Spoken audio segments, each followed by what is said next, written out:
Linisin muna ang kanto ng dingding. Sino ang nag-utos sa inyong lock ang pinto? Sino ka? Linyan. Alam mo pa palang bumalik. Nandito ang ulat tungkol sa delikadong gusali. Nandito rin ang otorisasyon. May mga thumbmark na rin ang lahat. Ginagawa nila ito ayon sa patakaran. Ang orihinal na dokumento. Sapat na ang photocopy para makita mo. Huwag kang humarang sa konstruksyon. Linyan. 15 taon ka nang nagkukumpuni ng mga lumang bahay sa lungsod. Bakit kahit minsan hindi ka bumalik para ayusin ang bahay ng lola mo? Sabi sa ulat, delikado na ang bahay na ito. Bakit ititira pa ito? Ilipat muna ang bahaging ito. Hindi mo pa nga natatapos basahin ang lahat. Gagalawin niyo agad ang pundasyon ng dingding. Pagtanggal ito ng panganib sa delikadong gusali. Linisin muna ang mga hangganan. Magtala ayon sa proseso ng pag-aalis ng panganib. Ano ang kinukuhanan mo ng litrato? Ang lokasyon ng konstruksyon. Ang taong responsable. At kung ano ang itsura ng dingding bago niyo ginalaw.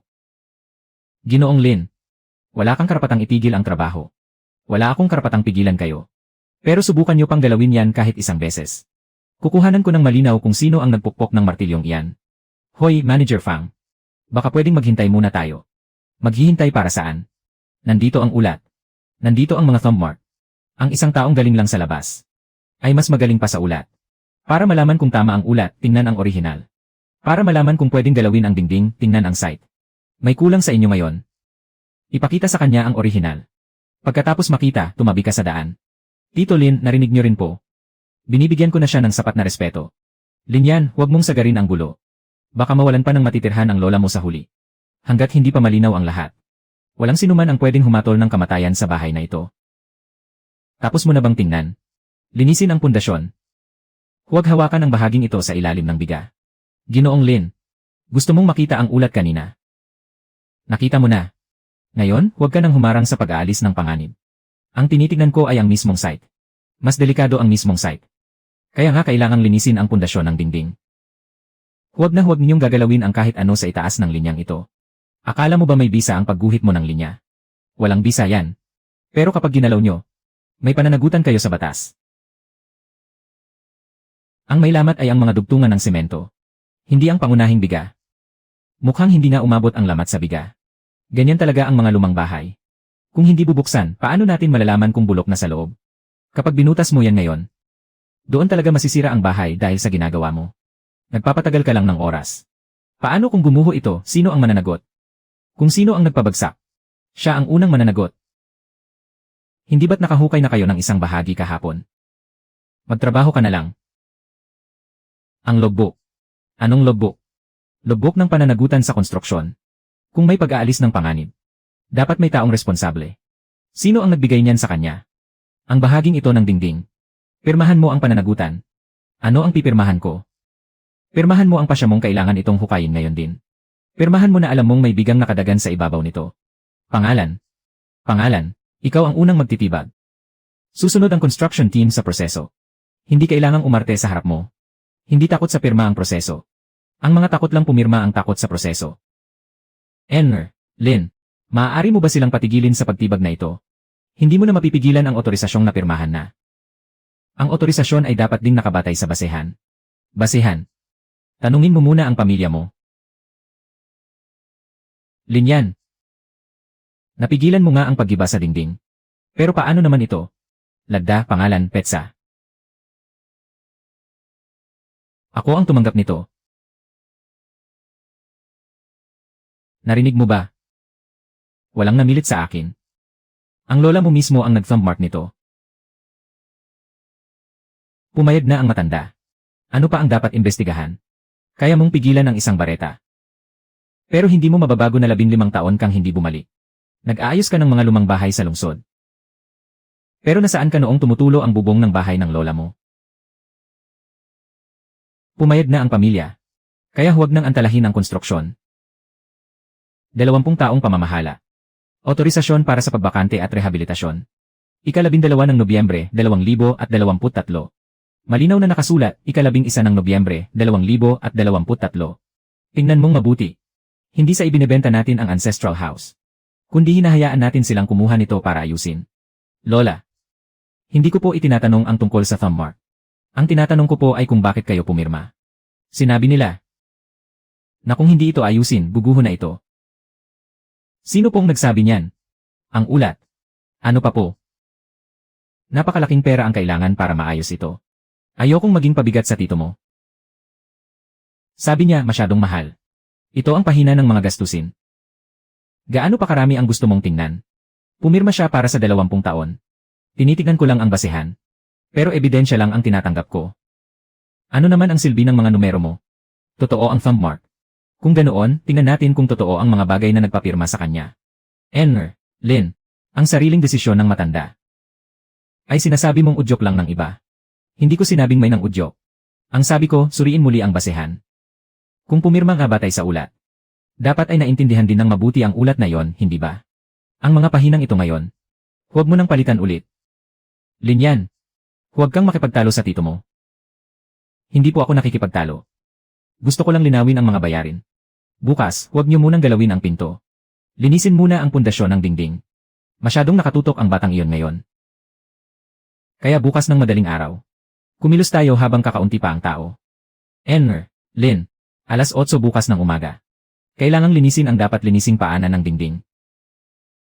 Simulan ang trabaho. Linisin ang bahaging ito. Iwanan muna ang bahaging ito sa ngayon. Heto na naman. Abiso sa konstruksyon, palatandaan sa konstruksyon. Kahapon tiningnan ang ulat, palatandaan sa konstruksyon. Ngayon naman ang pundasyon ng dingding. Paunawa sa konstruksyon. Titignan ba ang feng shui bukas? Tama na yan, sapat na ito. Hindi ko kayo pinipigilang magsimula ng trabaho. Nag-e-apply ako para sa isang re-evaluation. Pwede ang re-evaluation. Pero tuloy pa rin ang konstruksyon. 60 araw. Sa bawat araw na pagkaantala, mababawasan ang kikitain ng bawat pamilya rito. Nandito ako para magtrabaho ngayong araw. Kalahating araw na tigil trabaho. Ibig sabihin ay wala kaming kikitain. Naghihintay pa ng tatak ang kumpirmasyon ng kompensasyon ng pamilya ko. Dahil lang sa hiling mong re-evaluation. Hanggang kailan pa kami maghihintay? Hayaan mo muna silang maglinis sa labas. Ako na ang magtatanong tungkol sa re-evaluation para sa'yo. Kapag may ginalaw sa labas, siguradong magreklamo si Linyan. Hindi na ito magiging original na site kapag nagreklamo si Linyan. Ikaw ba ang magbabayad ng sahod namin? Ginoong Lynn. Walang pumipigil sa'yo na maging mabuting apo. Pero ang kapakanan ng buong nayon, hindi pwedeng maantala ng dahil lang sa'yo. May hindi pagkakatugma sa ulat ng delikadong gusali at sa aktwal na site. Humihiling ako ng re-evaluation. Lagdaan ang form ng pagtutol. Hindi ito kautusan para huminto sa trabaho. Pwede mong lagdaan ang pagtanggap. Huwag nang patagalin ang paglilinis ng site. Hindi ko hinihiling na huminto ka para sa akin. Ang gusto ko lang ay ang lagda ng pagtanggap. Kung anong dokumento ang para sa partikular na bahagi ng pader. Dapat maging malinaw yan ngayong araw. Pirma na naman ng mga papel. Pabalik-balik ang pirma pero wala pa ring perang dumarating. Linyan. Gaano ba kalaking gulo ang gusto mong gawin? Hindi ito tungkol sa paggawa ng gulo. Ito ay para panagutin at malaman ang pangalan ng mga taong gumagawa nito. Natanggap na ang pagtutol para sa re-evaluation. Manager Fang, malinaw ba? Malinaw. Bago ang lahat. Kuhanan muna ng litrato ang buong site. Hindi mo ito mapapatagal ng husto. Sapat na ang oras hanggang sa dumating ang mga mag-i-evalwa. Engineer Zeng, dito po. Engineer Zeng. Tignan na lang natin ang konklusyon. Delikadong gusali. Susunod ang paglilinis ng site sa tamang proseso. Nalagdaan na ang pagtanggap sa pagtutol. Magsagawa muna ng muling pagsusuri sa site. Paglilinis ng pundasyon. Paglilinis ng pundasyon, ang re-evaluation ay hindi paggawa ng bagong ulat. At hindi rin ito para turuan ang isang kapamilya rito sa site. Sa labas ng structural wall, tama. Huwag nang magtagal pa, linisin ang labas. Huwag nang patagalin pa. Tingnan muna ang hanay na ito. Nakasaad sa ulat na brick concrete ito. Pero ang aktwal na istruktura ay gawa sa kahoy. Binago ang lumang bahay na ito noon. Hindi na nakapagtatakayan.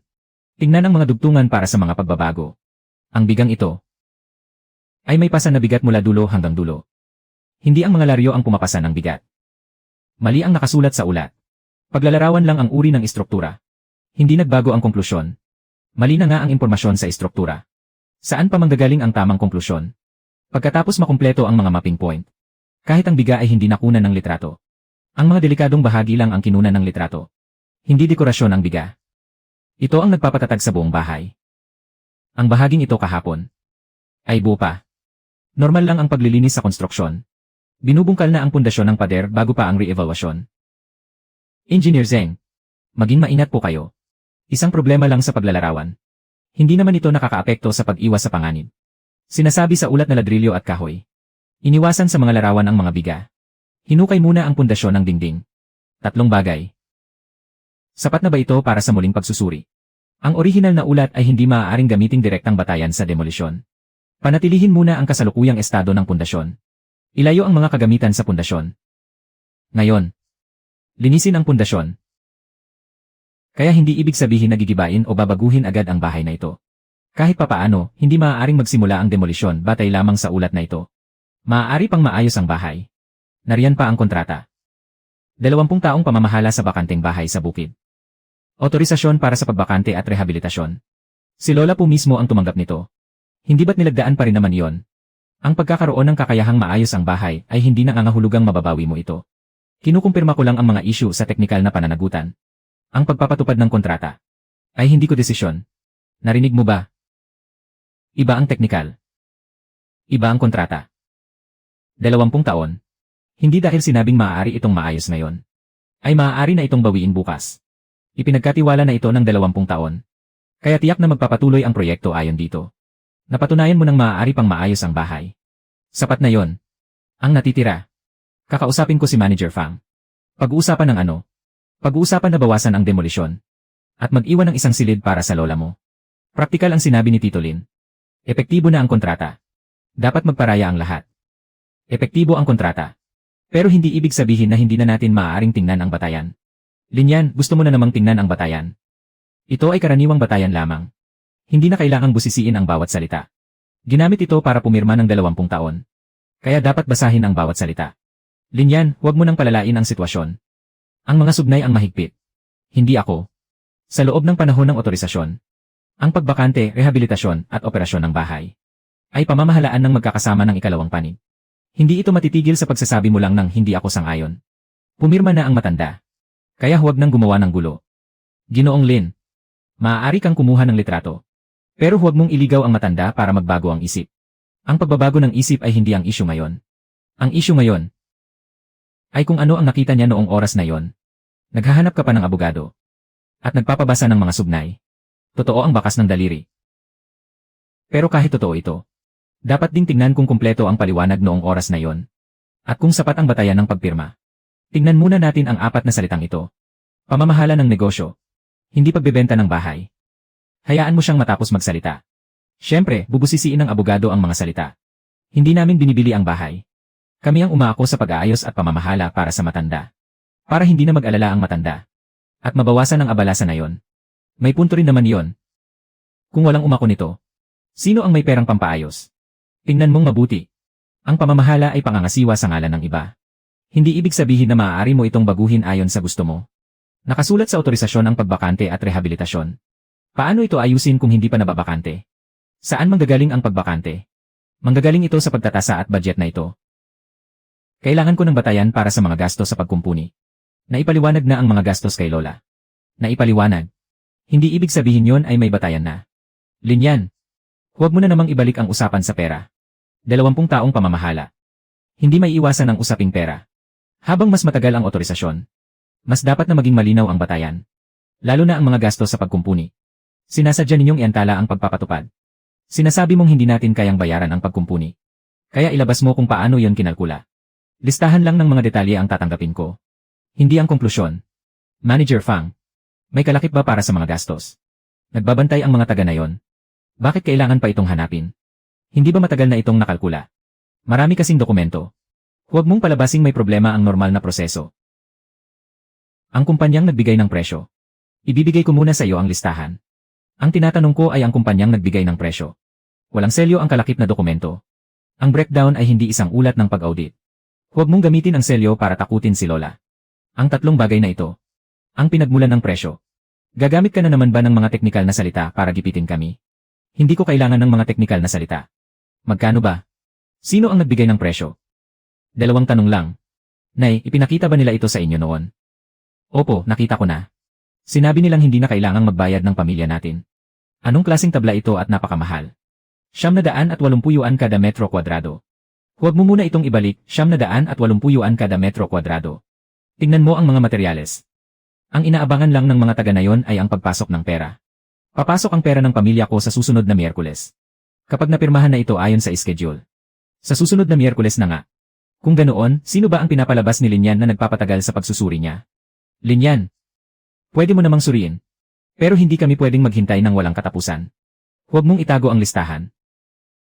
Ang isang listahan mo bang iyan ay mas mahalaga pa sa araw ng pagpapasok ng pera para sa 28 na pamilya. Kapag pumirma tayo ngayon, hindi mababago ang petsa. Pero kung patatagalin pa natin, hindi papayag ang departamento ng pananalapi na ilabas ang pera. Bakante naman ang bahay ko. Hindi ba pwedeng makuha ko muna ang pera? Sinasabi niyang mahal ang mga materyales. Pero ang pera ang kailangan natin ngayon. Huwag ka munang kumontra. Hayaan mo munang makuha ng lahat ang pera nila. Pagkatapos nito, sasamahan kitang mag-imbestiga. Kapag nawala ang site. Kapag nawala ang pera. Hindi na rin makakapamuhay ang lahat. Lynn, kung gusto mong mag-imbestiga, hindi kita pipigilan. Pero huwag mong idamay ang araw ng pagpapasok ng pera ng buong nayon sa investigasyon mo. Kailangang magbayad ng matrikula ng anak ko sa Makalawa. Dapat na ring bayaran ang utang ng pamilya ko ngayong buwan. Sinasabi mong may problema sa mga gastos. Pero ang tanong ko ngayon, kailan ba darating ang pera? Apo, huwag mo na silang paghintayin dahil sa akin. Lola, luma na ang bahay. Pero hindi dapat tayo magpatali rito. Narinig mo naman. Hindi ko po kayo pinapagalitan dahil kailangan nyo ng pera. Nililinaw ko lang po ang mga listahan ng gastusin. Hindi naman nagiging pera ang basta paglilista lang.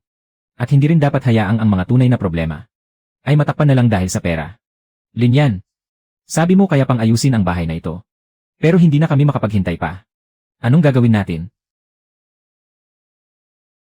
Ang kailangan ng lahat ay kasiguruhan. Hindi ang tambak na walang katapusang mga problema. Heto ang listahan ng mga gastos sa pagkukumpuni. Listahan ng mga gastos. Alam kong nagmamadali kayo, heto ang listahan ng pagkukumpuni. Kung alam mo naman pala, huwag ka nang humarang. Papel lang ang sinusuri mo. Pero pera ang hinihintay nila. Huwag mo nang ipakita sa akin. Kinakabahan ako kapag nakikita ko yan. Noong pumirma po kayo, kinabahan din po ba kayo? Natatakot kasi akong maantala. Maantala ang tito mo. Nay, huwag na po kayong magsalita. Maantala ang lahat. Kapag nasira ang bahay, pati ang mga tao ay mababaon sa utang. Ang sinasabi ng matanda ang pinakatotoo. Ayusin ang dapat ayusin. Harapin ang sakit na dapat maramdaman. Ang pera ay dapat sumunod sa takdang panahon. Ginawa lang naman yun ni Lola para hindi na kayo maabala. Paano po nila kayo napaniwala na maantala ang lahat? Pinakitaan nila ako ng mga litrato. Sabi nila, sira-sira na raw ang mga pader. Aling pader po? Naisip ko pagkatapos. Na hindi naman mukhang pader ng bahay natin yon. Ha? Nagkamali lang ng alaala ang matanda. Pinakitaan nila ako ng litrato ng ibang bahay. Litrato ng ibang bahay. May kopya rin po kami niyan sa bahay. Sabi noong oras na yon, huwag daw munang ipagkakalat sa iba. Anong gagawin mo dyan? Gusto ko lang makita. Kung nandoon din ba ang litrato ng pader na yon. Huwag kang magmadali. Magkatulad ang serial number ng dalawang ito. Ang numero sa sistema ng pagkuha ng litrato ay hindi nangangahulugang may problema. Lalo na ngang dapat nating pagsamahin ang mga ito para masuri. Huwag muna kayong pumirma sa anumang bago. Itong dalawang ito, titignan natin ito ng sabay bukas. Parehong label sa ibaba. Hindi ang label ang basihan ng konklusyon. Ang tatak ng daliri ang mahalaga. Kusang loob na pumirma si Lola. Kusang loob ang pagbibigay ng otorisasyon. Suriin mo ulit ang petsa, taong 2020. Ika-0 ng buwan, taong 2020. Ito pa rin ang tatak ng daliri, taong 2020. Ang matanda mismo ang nagtatak nito. Anong magagawa natin? Totoo ang tatak ng daliri. Hindi natin pag-aawayan yan ngayon. Bakit siya pumirma para sa 20 taon? Dahil sa dalawang basihang ito. Petsa. Pero wala namang lamat ang mga poste at biga. Pero ang pundasyon ng pader ang unang binutas. Walang selyo ang kumpanyang nagbigay ng presyo. Pinipilit mo na naman ang konklusyon gamit ang maliliit na detalye. Naintindihan po ng matanda noong oras na yon. At pumayag din siya. Kusang loob na pumirma. Hindi ibig sabihin na pwedeng palakihin ang mga basehan. Lalo na ang antas ng pagiging delikado ng bahay at ang gasto sa pagkukumpuni. Huwag ninyong gawing issue. Ang mga normal na pagtantya. Kung ganoon, ibigay nyo ang pinagmulan. Itong tatlong item na ito. Sinong nagtantya nito? Kailan ginawa ang inspeksyon sa site? Saan galing ang presyong ito? Itong dalawang pamilyang ito. Suriin muna natin ang mga orihinal na larawan. Itong tatlong item na ito. Ibigay muna ang pinagmulan ng quotation. Sinasadya mong i-delay ang proyekto. Ginagamit mo ang mga kulang na dokumento para harangan ang kontrata. Paano kung makumpleto ang mga ito? Kapag nakumpleto na, saka natin pag-usapan ang pagpapatupad. Kung hindi makumpleto, kailangang suriin muna ulit. Is-verify muna ang mga orihinal na larawan sa ulat ng dalawang pamilya. Kumpletuhin muna ang pinagmulan ng pondo para sa pagkukumpuni. Bago yon makumpleto, ang pagbakante at pagsasaayos ng ancestral house ay isa sa ilalim muna sa re-evaluation. Alam mo ba na kapag na-delay ito, paano na ang schedule ng kabayaran natin? Ito ang record ng re-evaluation. Pwede niyong kumpletuhin ang mga dokumento. Habang biniberipika pa ang mga basehan, hindi niyo pwedeng basta nalang paalisin ang mga tao gamit yan. Linyan. Kaya mo ngang suriin ito. At napatunayan mo rin kaya itong kumpunihin. Pero kailangan na namin ang pera. Kung kaya mong kumpunihin, mabibigyan mo ba kami ng pera? Kapag pumirma kami ngayong buwan, makukuha rin namin ang pera ngayong buwan. Kung makikipagmatigasan tayo sa kanya, sino ang magbabayad ng matrikula ng mga anak ninyo? Wala akong alam sa mga biga. At lalong wala akong alam sa mga ulat na yan. Isa lang ang itatanong ko. Kailan darating ang pera? Hindi ko po kayo mabibigyan ng cash ngayon. Kung ganoon, ano naman ang pakinabang sa amin ng sinasabi mong pagkukumpuni? Linyan. 15 taon ka nang nagkukumpuni ng mga lumang bahay sa lungsod. Bakit kahit minsan hindi mo man lang inayos ang bahay ng lola mo? Ang pinaninindigan niya ay ang kanyang mga prinsipyo. Pero ang gusto ninyo ay ang pera sa inyong bulsa. Bibigyan ko ng pagkakataon si Engineer Lin. Sa loob ng isang araw. Kapag nakagawa siya ng plano para makuha ninyo agad ang pera. Hindi ko kayo mamadaliin. Ang makakuha ng cash sa loob ng isang araw ay isang sugal lang dahil sa galit. Hindi iyon isang maayos na plano. Kung ganoon, ayaw mo man lang sumugal. Hindi ko po ipagpapakasugal ang matrikula ng mga anak ninyo. Kung ganoon, susundin natin ang schedule. Kapag hindi nagsimula ang trabaho sa loob ng 3 araw, mausob sa huli ang schedule ng kabayaran para sa batch na ito. 3 araw. Hindi pa ka naayos ang pader. Mawawala na agad ang pera natin. Hindi lang naman ako ang nagpapasya sa schedule ng pagtatayo. Ang interes sa pautang, ang mga target na kita, at ang sahod ng mga manggagawa sa konstruksyon. Araw-araw na lumalamon ng pera. Engineer Lin, hindi ako ang pinipigilan mo ngayon, kundi ang pagpasok ng pera sa kanila. Huwag mong gamitin ang bahay ko para ipitin ang pera nila. Hindi ko po ginagamit ang bahay para mangipit ng tao, Lola. Kung ganoon, ano ang ginagamit mo?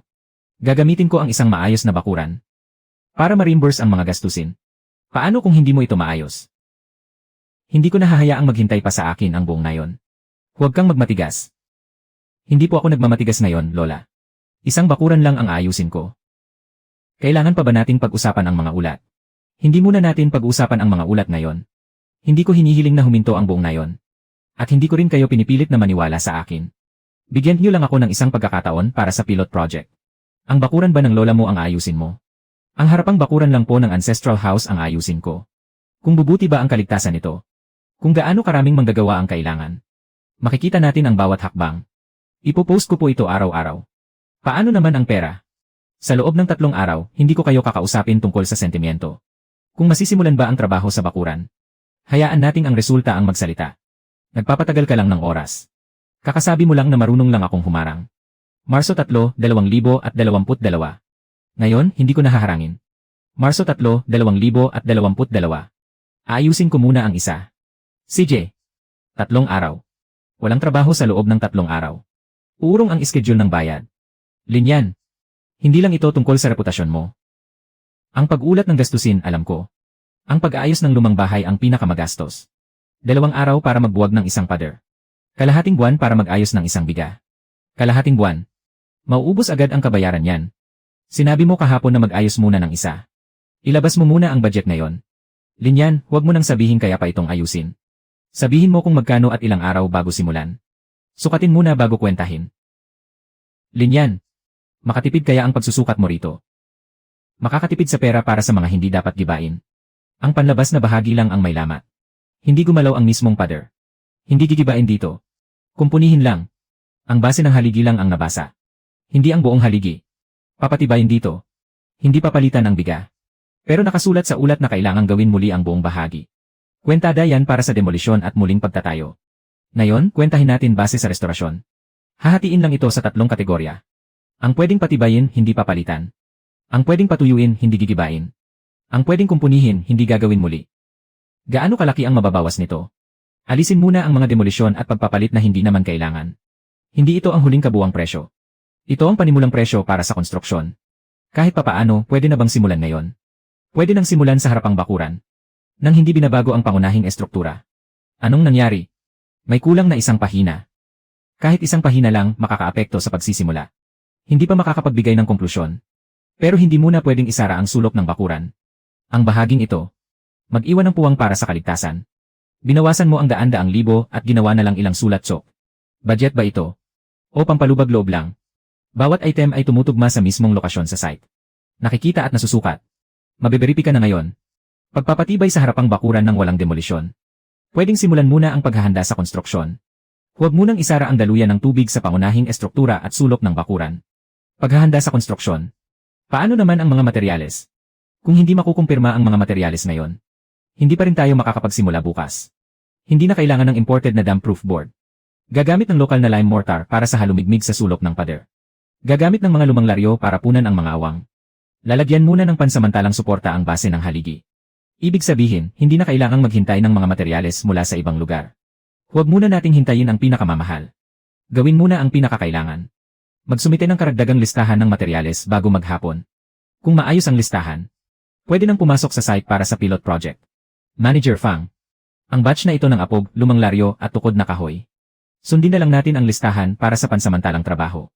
Kapag walang opisyal na selyo ng pagbili ang proyekto, hindi pa rin sila papayagang pumasok sa nayon. Pero sabi nila nagsimula na ang 3 araw na countdown. Hayaan mo siyang panoorin ang pagtakbo ng oras. Dumating na ang mga materyales. Hindi ba't sinabi kahapon na ididiskarga agad pagkadating? Hindi pinapapasok ng mga nakatataas na yon. Wala rin akong magagawa. Sinong nakatataas? 67-12-08. Kumpirmahin niyo muna sa loob ng inyong proyekto. Nakaalis na ang mga truck. Paano pa tayo makakapagtrabaho ngayon? Engineer Lin. Maganda ang pagkakagawa ng budget. Pero hindi naman makapasok ang mga materyales.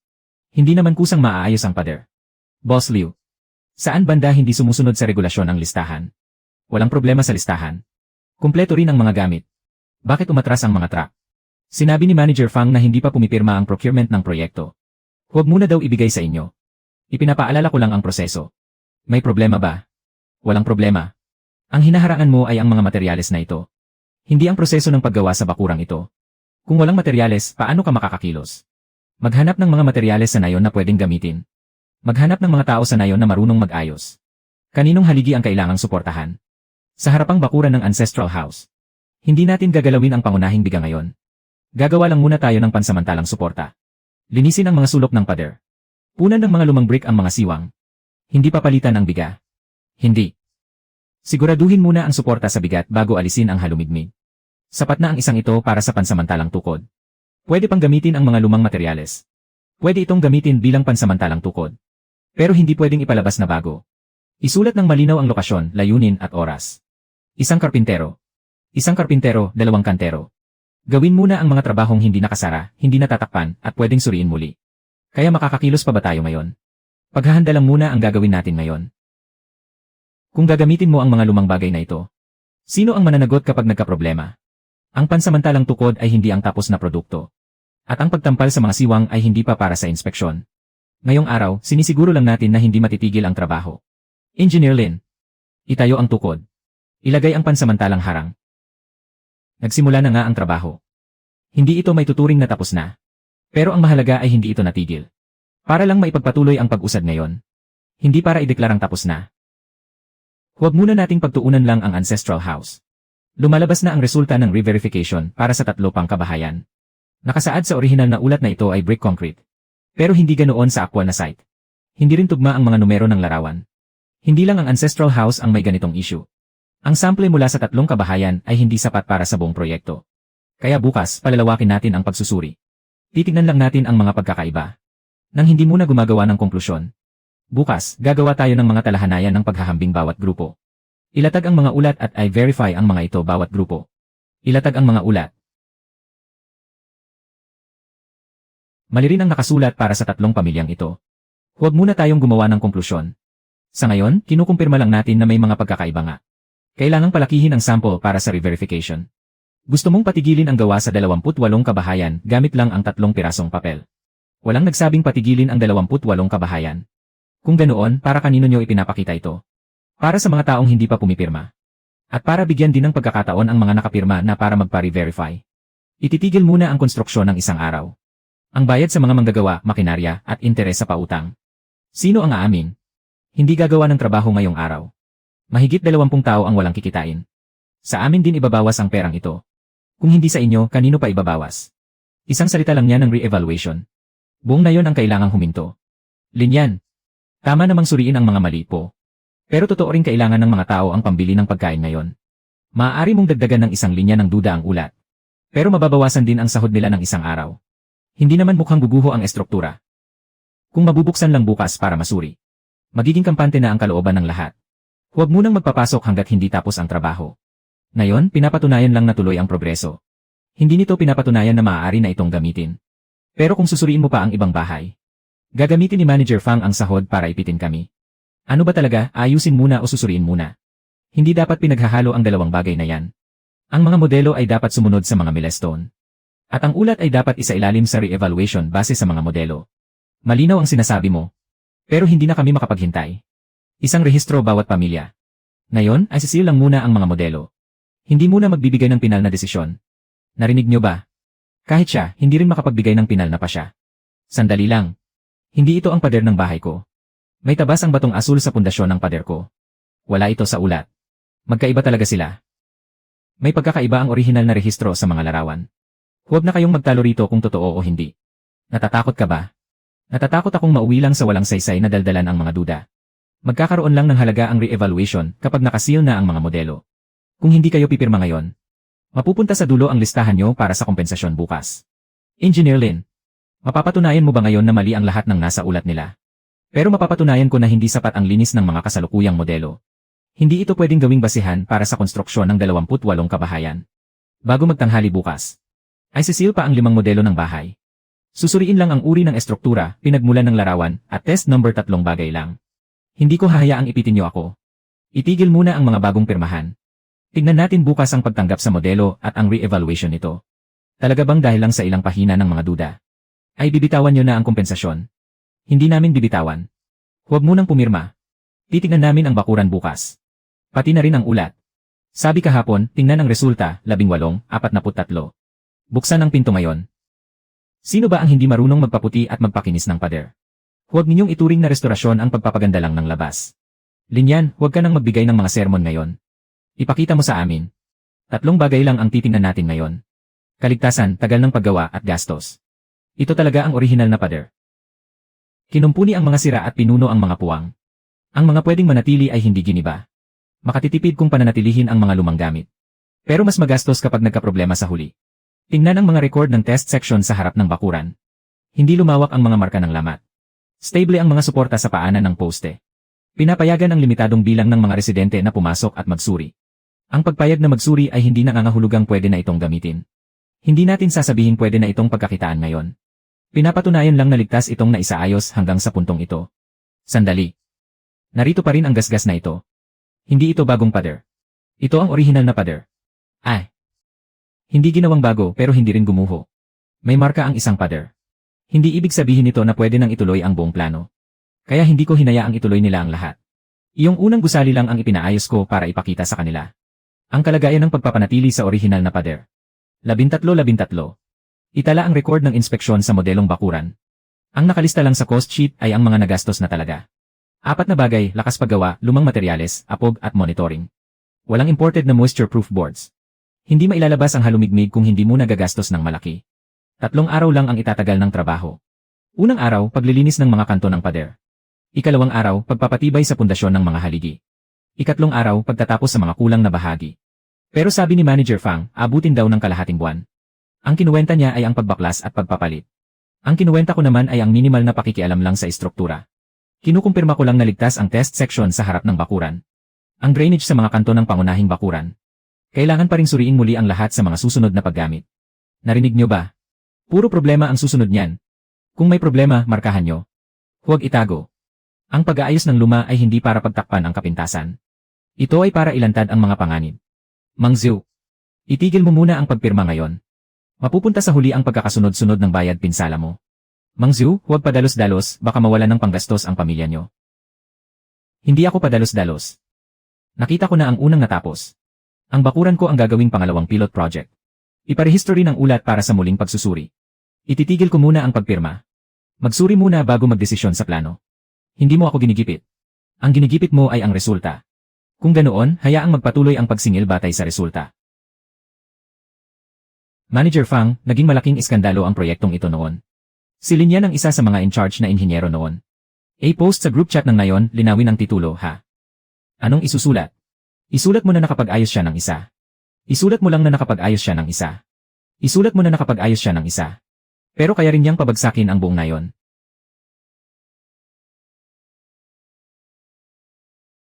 Totoo ba ito o gawa-gawa lang? Dati rin, sinabi niyang kaya niyang mag-ayos. Pero sa huli, pinahamak lang niya ang mga tao. Kumuha lang ng ilang screenshot sa internet. Anong klaseng ebidensya yan? Tingnan niyong mabuti, mga kasama. Ang rehabilitasyon at proteksyon ng lumang kalye. Dumoble ang budget. Dumoble ang budget, lumobo ang gastusin. Naantala ng kalahating taon. Kalahati lang ang naayos. Hindi makapasok ang mga negosyante. Nawala ang kikitain sa renta. Hindi man lang sumigla ang kalye. Engineer Lin, talaga bang may kinalaman ka sa proyektong ito? Hindi siya marunong mag-ayos. Masyado siyang magaling mag-ayos. Nag-aayos siya hanggang sa wala nang tumira at wala nang kumita. Walang sinuman ang makakayanan ang bigat niyan. Ibinigay ko sa iyo ang susi. Dahil gusto kong magkaroon ng magandang kinabukasan ang pamilya ko.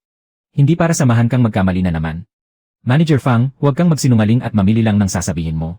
O sige, hayaan mo siyang magsalita. Nagkaroon ba ng overspending? Nagkaroon ba ng delay? Sa huli, hindi ba't natigil ang proyekto? Lin Yan, magsalita ka naman. Sabihin mong hindi ikaw ang may pangunahing kasalanan. Sabihin mong pinagbibintangan ka lang nila. Totoong lumampas sa budget. Totoo ring naantala ang proyekto. Kung ganoon, yung cost sheet na ipinakita mo sa amin kahapon. Mapagkakatiwalaan pa ba yon? Pwedeng i-verify. Pero huwag maniwala ng bulag. Kung ganoon, saan ka ba nagkamali noon? Ang pagkakamali noon ay ang pagtutok lang sa proteksyon. Hindi isinama sa kwenta ang operasyon. Nailigtas na ang bahay. Pero humaba naman ang panahon ng paggawa.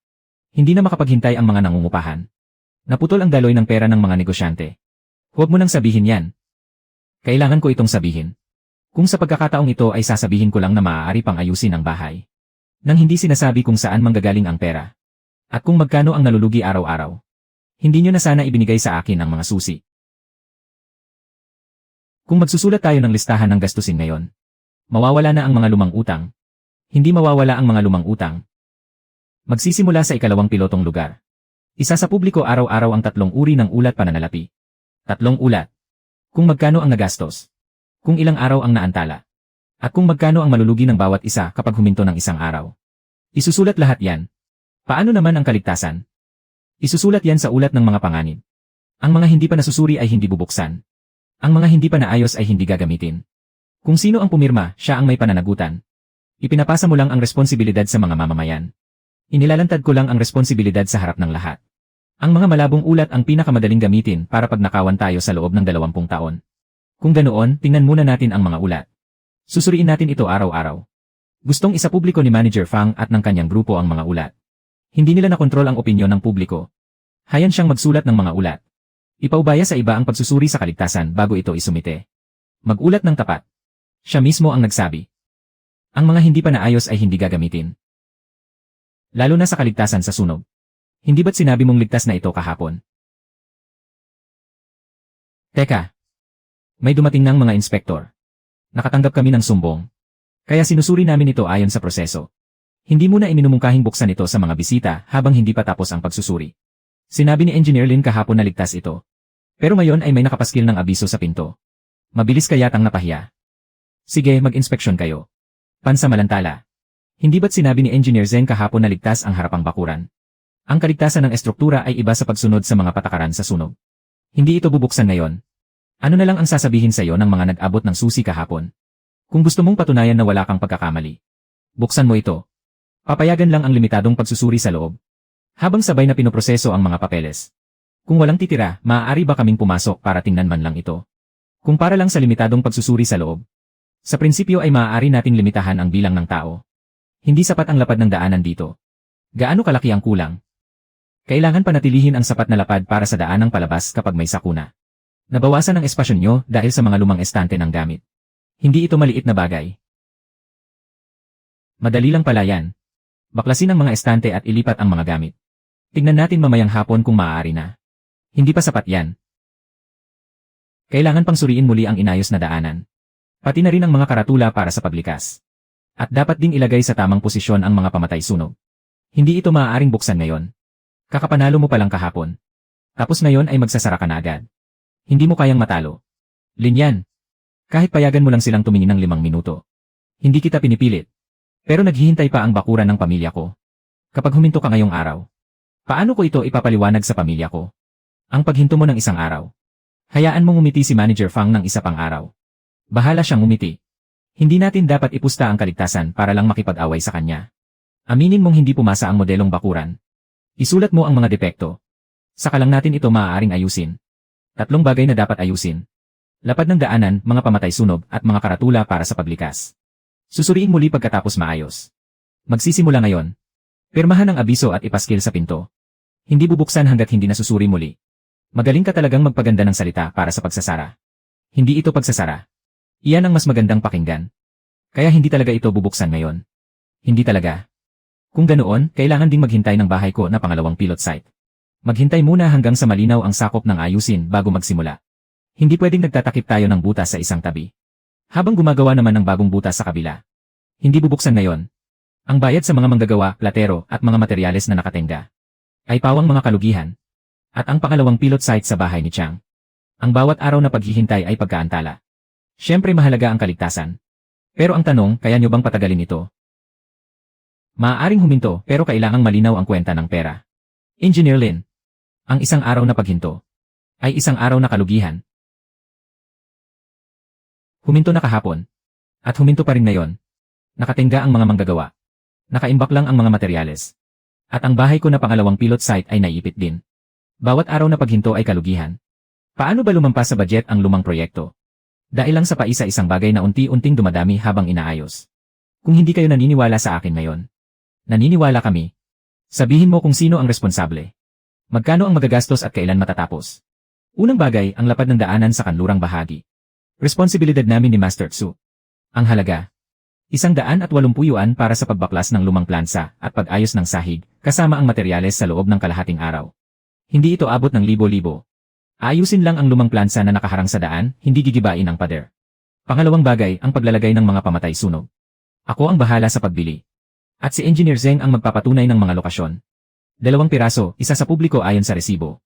Ipapaskil din ang resibo. Ipapaskil ang resibo, year code para sa bayad, at ang modelo nito. Pangatlong bagay, ang mga karatula para sa paglikas. Ako ang magkakabit sa ilalim ng pagsubaybay ng komite ng ngayon. Matatapos ito bago sumapit ang gabi. Hindi bubuksan hanggat hindi na inspeksyon. Maganda kang tingnan ang isinulat mo ngayon. Pero paano kung may dagdag na gawain sa huli? Kung may dagdag, isulat ng malaki sa whiteboard. Ang mga gawaing walang nakatalagang responsable, halaga, at oras ay hindi babayaran. Sa pagkakataong ito, baklasin muna ang sampayan at huwag galawin ang pader. Tama. Ang pag-aayos ay hindi dahilan para sa malawakang paggiba. Nagtitipid ka nga ngayon. Pero mas malaking butas naman ang babayaran mo sa huli. Kaya dapat may dokumentasyon ang bawat hakbang. Kung magkano ang nagastos ngayon. Kung magkano ang malulugi bukas. At kung makakapagbukas ba sa susunod na araw. Ay makikita ninyong lahat. Kahit papaano ang perang ito. Ay malinaw sa aking paningin.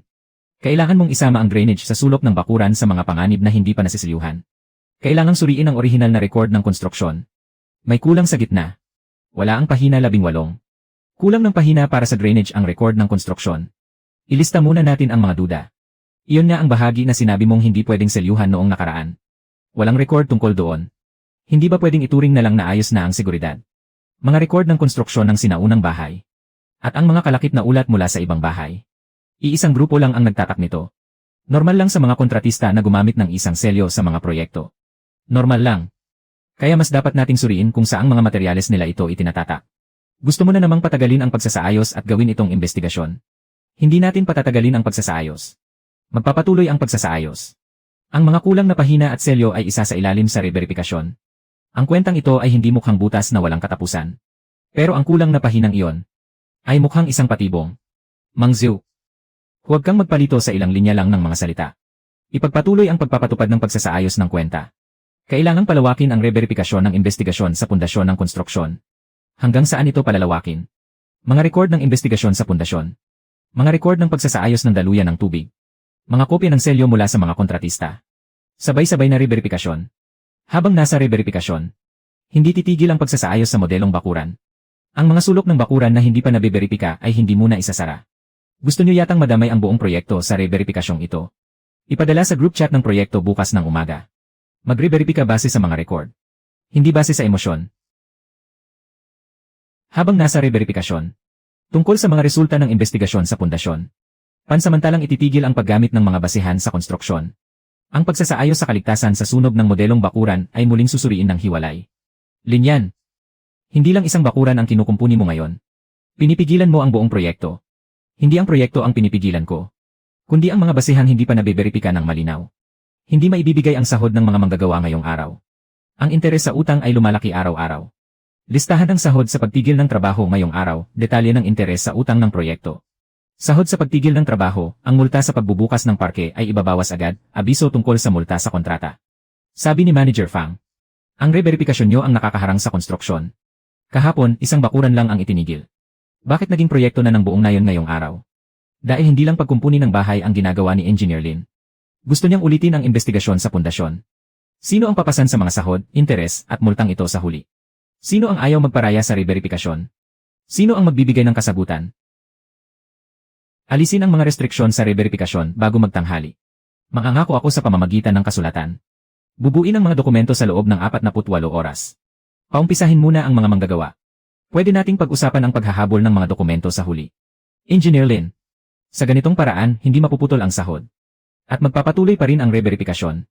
Konstruksyon muna bago ang paghahabol ng mga basehan. Ang reverifikasyon ay magiging pag-aayos na lang ng mga papeles. Ang gusto mo ay kasagutan. Ang gusto ng ngayon ay huwag malugi ngayong araw. Dapat kwentahin ang mga lugi. Hindi pwedeng isuko ang mga basehan. Naipadala na ang mga detalye para sa reverifikasyon. Pwedeng pabilisin ang oras. Pero hindi pwedeng baliktarin ang pagkakasunod-sunod. Pahina 17. Pagpapatibay ng pundasyon. Kulang ng pahina 18. Mula pahina 17 hanggang pahina 19. May kulang din sa gitna. Pati ang isang ito. Iisang pahina lang ang kulang sa lahat.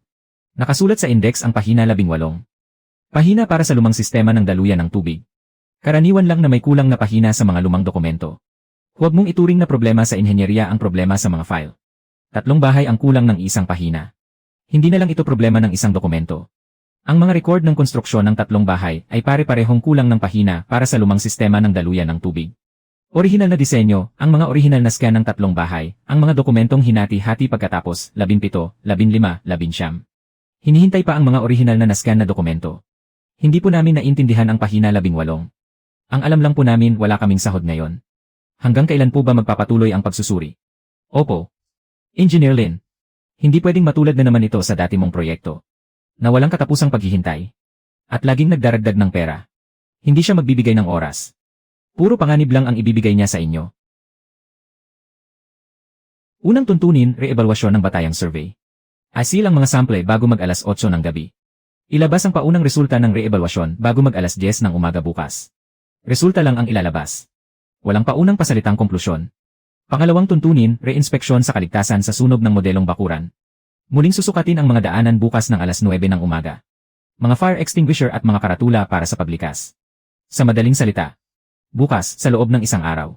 2 resulta. Tama. Kung ligtas ba itong buksan? Kung pwede pa bang gamitin ang batayang survey? Magkakaalaman bukas. Itinaya mo ang sahod, interes at multa ng buong nayon. Lahat sa araw ng bukas. Isusulat ko ang schedule. Ibigay mo ang nawawalang pahina 18.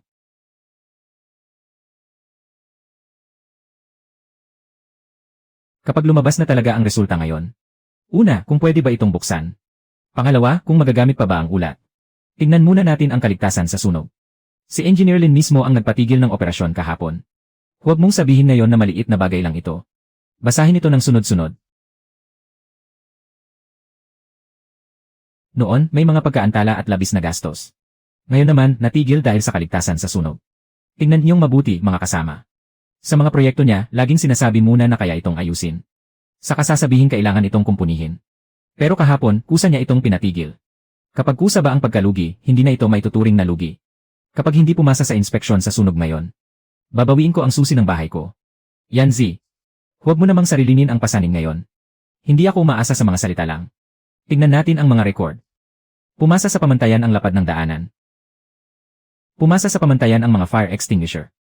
Pumasa sa pamantayan ang mga karatula para sa paglikas. Reinspeksyon sa pagwawasto sa sunog para sa pagsubok na pagbubukas ng harapang bakuran ng modelong bakuran. Pag-aayos ng daanan, 180 yuan para sa mga materyales, kalahating araw. Mga fire extinguisher ayon sa resibo. Mga karatula ayon sa resibo. 1 araw na natigil ang operasyon. Nakalista rin dito ang mga nalugi. Ang pagpasa ay pansamantalang lunas lamang. Hindi ito isang tagumpay. Ang pagkakamali sa lumang proyekto ay ang pagtatago ng mga panganib sa huli. Sa pagkakataong ito, nakasulat na ang mga panganib bago pa magbukas. Masakit ang nalugi sa pagpapatigil na ito. Pero hindi ito nasayang. Re-evaluasyon ng batayang survey para sa 28 na kabahayan. Ito ang mga konklusyon. Hindi tugma sa aktwal na site ang uri ng estruktura ng maraming kabahayan. May mga nauulit na numero ng larawan. Kulang sa orihinal na pahina ang ilang record ng pagsusuri. Kaya hindi lang ito sa bahay ko. Hindi lang sa sinaunang bahay ng pamilya. Ito ay isang sistematikong kamalian. Ang orihinal na ulat ng batayang survey ay hindi na pwedeng gamitin bilang direktang batayan sa pagpapatayo para sa paglikas at rekonstruksyon ng 28 na kabahayan. Ibig sabihin po ba, hindi na magagamit ang batayang pinapirmahan sa amin noon? Kailangang ulitin ang batayang survey. Ang antas ng panganib na nakapaloob sa batayan ng kasunduan. At ang sakop ng rekonstruksyon ay kailangan ding suriin muli. Kung pwede bang galawin ang bahay? Magsimula muna tayo sa katotohanan. Tingnan ang numero sa ibaba ng pahina. Ang posisyon ng mga larawan. Ang kulong para sa lumang sistema ng drainage. Ang mga pangunahing pahina ay nagpapakita ng mga palatandaan na gawa sa isang template. Sa mga may selyong kalakip.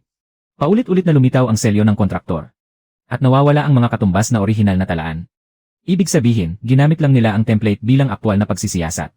Para lang sa pag-aayos ng format ang template. Nagmamadali ang proyekto para umabot sa takdang yugto. Kaya normal lang na maging pare-pareho ang mga dokumento. Ang sinabi mo lang ay ang pagmamadali sa schedule. Hindi ang aktwal na pagsisiyasat sa site. Ang pahayag ni Manager Fang sa site ay isasama sa ulat ng pagsusuri. Kaya pala nagmamadali silang papirmahin tayo. Ay para lang umabot sa minadaling deadline. Pinal na ang desisyon tungkol sa kapabayaan sa ulat.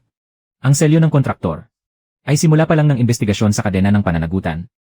Kahit paano ngayon, alam ko na kung alin ang mapagkakatiwalaan at kung alin ang hindi. Ipagpapatuloy ang muling pagsusuri sa bakuran ng pamilya ko. Sa pagkakataong ito, hindi ka umiwas sa pananagutan. Ligtas at nakapasa sa inspeksyon. Pwede palang magbukas. Pwedeng magbukas na. Pero may tao ba sa loob? Kung ligtas nga, paano naman tayo kikita ng pera? Kung ligtas nga, paano naman tayo kikita ng pera? Kung ligtas nga, paano naman tayo kikita ng pera? Pwede ngang magbukas ang bakurang ito.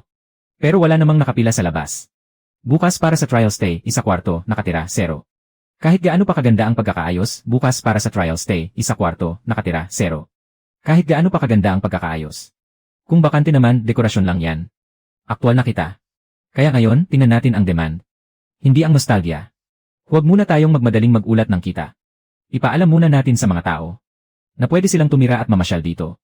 At pwede silang magpareserba. Nakikita mo ba yan? Walang nakatira, walang kita. Kararating lang sa ligtas na antas. Normal lang naman na wala pang nakakaalam, di ba? Ang walang nakakaalam ay isang problema. Pero ang malaman nila at hindi pumunta ay mas malaking problema. Kung ang bahay ko ay ipapaayos din ng ganito. Bawat araw na bakante ito ay lugi kami. Pwede bang buksan ang pasukan ngayon? Pwedeng buksan para sa trial stay. Pero hindi pa para sa opisyal na pagbebenta. Libreng trial stay. Hindi kita ang tawag doon. Kundi pag-imbita lang ng mga tao para makiusyoso. Ang trial stay. Nang walang bayad. Hindi natin ituturing na kita sa ngayon. Gagamitin muna natin ito para subukan ang 3 bagay. Ang trial stay ay hindi nangangahulugang kita. Isulat mo muna sa sarili mo, hindi ito katumbas ng kita. Tama, ngayon ay para lang makaakit ng mga tao. Hindi para magulat ng kita. Narinig nyo yan, siya mismo ang umamin na walang kita rito. Kung hindi bubuksan ang pasukan, palaging 0 ang makukuha natin. Kapag bukas na ang pasukan, saka pa lang natin malalaman kung ano ang hinahanap ng merkado. Paano kung walang mag-book? Ay, may nag-book na. Hindi siya pumunta para tingnan ang bagong bahay, kundi para makita kung paano ipinapanumbalik ang lumang bahay. Iyan ang tinatawag na demand. Ibig bang sabihin nito ay pwede na tayong magsimulang kumita? Hindi. Ang pagtatanong ay hindi nangangahulugang pagbabayad. At ang mga tala sa reserbasyon ay hindi pa aktwal na pagtira. Kakalunsad pa lang ay nagtatanong na agad. At mukhang eksperto pa sa pagpapanumbalik ang nakasulat sa mga tala. Sino ang nakakaalam kung kayo lang din ang naglagay niyan? Hindi ba nito pinatutunayan na may gustong tumira rito? Hanggat hindi pa ito nave-verify. Nagpapatunay lang ito na may nagtatanong. Ibig sabihin wala pa ring pera. May dagdag na isang entry sa backend ngayong araw.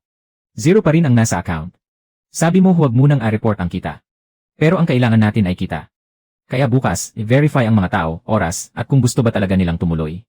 Pagkatapos i-verify, isa lang din itong trial stay. Hindi nito maililigtas ang 28 pamilya. Ngayon, panatilihin lang muna ang entry point. Huwag burahin sa system. Huwag baguhin ang mga note. I-verify ang bawat isa bukas. Ano ang EV-verify? I-verify kung anong oras darating sa nayon. I-verify kung makakatuloy ba talaga sila. Huwag isama sa kwenta ang mga hindi pa na-verify. Malalaman natin bukas kung peke ba ito. Buksan ang system para sa mga inquiry at suporta. Buksan ang system para sa inquiry, kung peke ito, panuloko lang ito para makakuha ng suporta. Talagang babawiin ko ang susi ng bahay namin. I-verify bukas. Sumagot. Tawagan na. Ang mga peking booking ang pinakatakot mabuking. Hello, ito po ba yung restoration shop sa sinaunang nayon ng Chuanxi? Magandang araw po, nag-verify lang po kami para sa trial stay. Maitanong ko lang po, bakit nyo po gustong pumunta rito?